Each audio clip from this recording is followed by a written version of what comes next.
నిర్మాణం పథకంలో అవకతవకలు జరుగుతున్నాయని ఆదిలాబాద్ జిల్లా నర్సాపూర్ వాసులు అంటున్నారు. ఇచ్చోడ మండలం నర్సాపూర్లో ఇందిరమ్మ ఇళ్ల నిర్మాణం కొనసాగుతోంది. ఒక్కరికి వచ్చిన బిల్లును మరొకరికి అందజేసి అధికారులు అక్రమాలకి పాల్పడుతుండడం వెలుగులోకి వచ్చింది.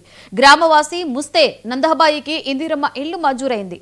నందాబాయి అకౌంట్లోకి డబ్బు జమ అయింది. గ్రామ కార్యదర్శి ఆ అమౌంట్ని మారుతి అకౌంట్లోకి బదిలీ చేయించాడు. ఈ విషయం గ్రామంలో బయటికి తెలియడంతో నందాబాయి కుటుంబ సభ్యులు కార్యదర్శిని నిలదీశారు. దీంతో కార్యదర్శి ₹1,00,000 ఇస్తానని ఒప్పంద పత్రం రాసిచ్చాడు. ఇప్పటి వరకు ఆ డబ్బు చెల్లించకపోవడంతో జిల్లా కలెక్టర్కు నందాబాయి కుటుంబం ఫిర్యాదు చేసింది. కలెక్టర్ విచారణకు ఆదేశించడంతో ఉన్నత అధికారులు విచారణ చేస్తున్నారు.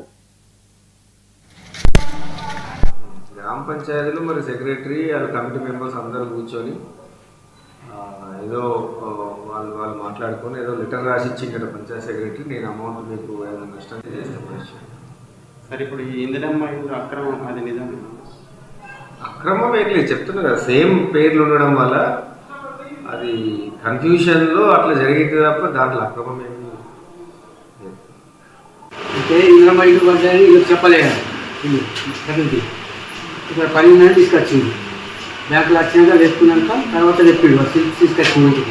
తర్వాత మాకు అర్థమైపోయింది ఏ డబ్బులు తర్వాత బయట వేసింది మొత్తం. బ్యాంకులో తీసుకొచ్చి డబ్బులు డ్రా చేసుకున్నాం.